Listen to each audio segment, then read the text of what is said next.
Okay, we're on Ketubot, Perek Dalid, Mishnah Gimel, third Mishnah in the fourth chapter of Ketubot. We're not going to talk about the very, very tragic case of Motzi Shem Ra. In order to talk about this, we need to turn to the Psukim. The Psukim appear in Dvarim Perek Kaf Bet. Now, again, these are very challenging Psukim, as we'll soon see. Okay, the idea of Motzi Shem Ra is a person that claims that the girl that he married was not a betula. When a person marries a woman, ki yikach ish isha, u'ba'ila usnea, he has lived with her, he slept with her, but he hated her. V'samla alilot dvarim, he made stuff up about her. V'hotzia la shem ra, and he brought about upon her a terrible name, a bad name. V'amar, et isha azar lakachti, I married this woman, v'ekrabi leh, v'lo metzati la betulim, meaning he didn't like the girl, he decided he doesn't want to be married to her, but he's going to blame it on her. She's not betula. Sorry, mekach taut. So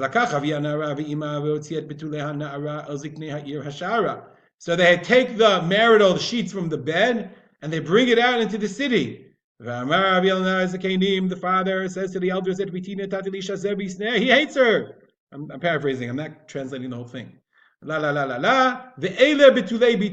the proof. I have no idea why the guy would make such a claim if the proof is so obvious. Black on white, or not black on white. And they spread the simla, the blanket, the sheets. They took Yisroto. The guy gets malkot. And he has to pay mea kesef, not 50. And they give it to the father of the ne'ara.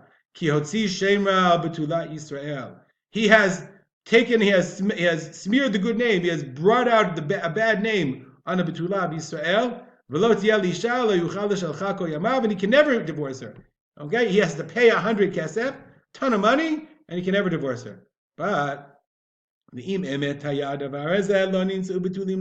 was true and she wasn't a betula.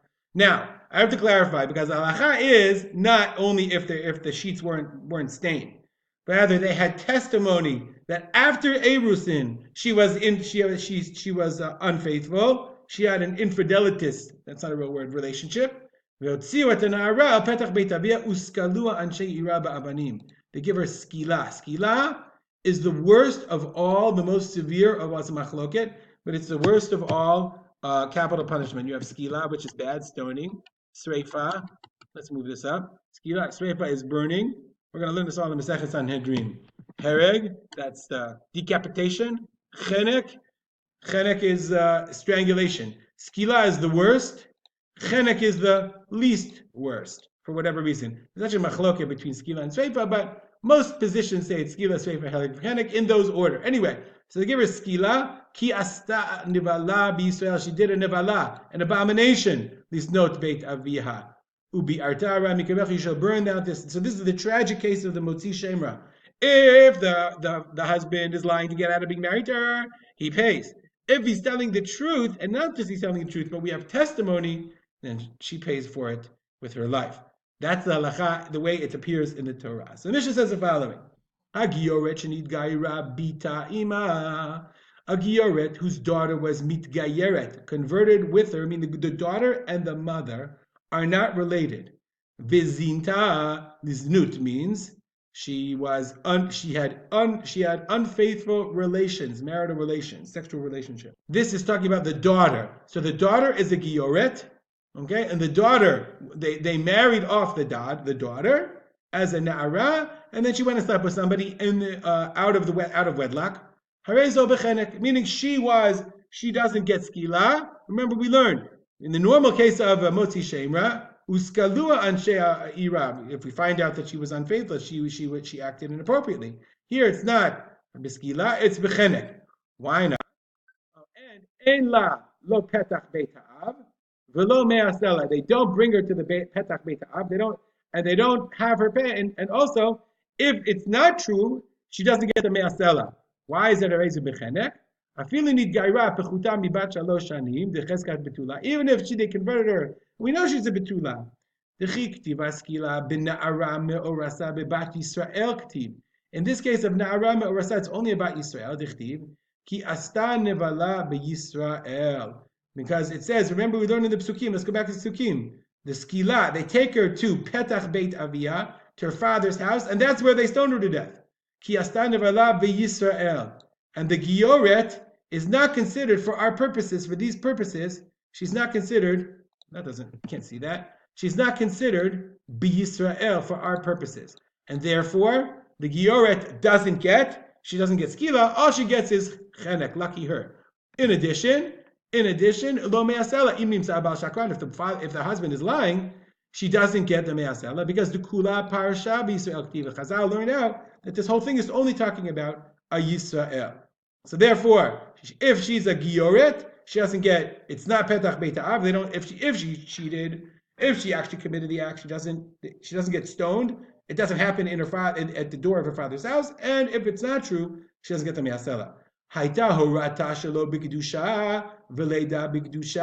Let's say she was conceived, this young girl was conceived when her mother was not Jewish. The mother converted, and then she was born as a Jew. Then there is skila, but but she doesn't have petach beit ha'av, and she also doesn't have me'asela. Why?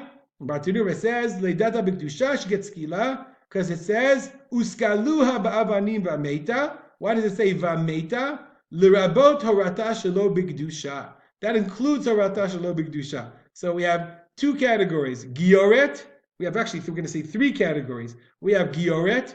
She was converted as a child.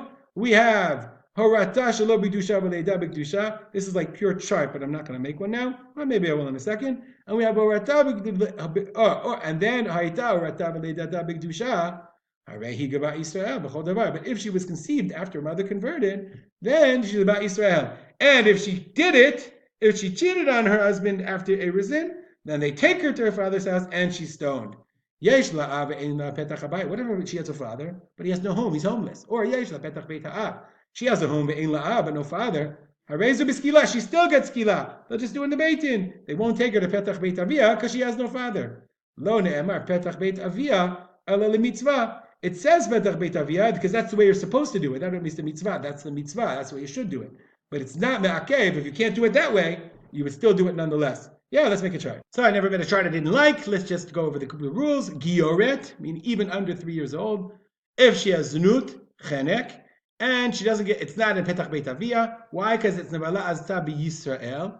And remember, and this is something that people sometimes have trouble with, the idea of the giyyoret, there is something lacking in her Yisraeliyut. She's a Jew, but there's something about a yuchus that has halachic significance. I take that away. Harata, if she's conceived shelo b'kedusha and leida b'kedusha, then she gets skila because of the word rameta, but still there's no petach beit avia, and if the husband is lying, he still doesn't pay me'asela. If she is conceived and born b'kedusha as a Jew from when the mother's already converted, then she gets skila, lucky her, and it's petach beit avia, and if the husband's lying, she does get the me'asela. We'll stop here, dedicate our learning to the memory of my father, Harav Simcha ben Yitzchak Kalman. Have a good day.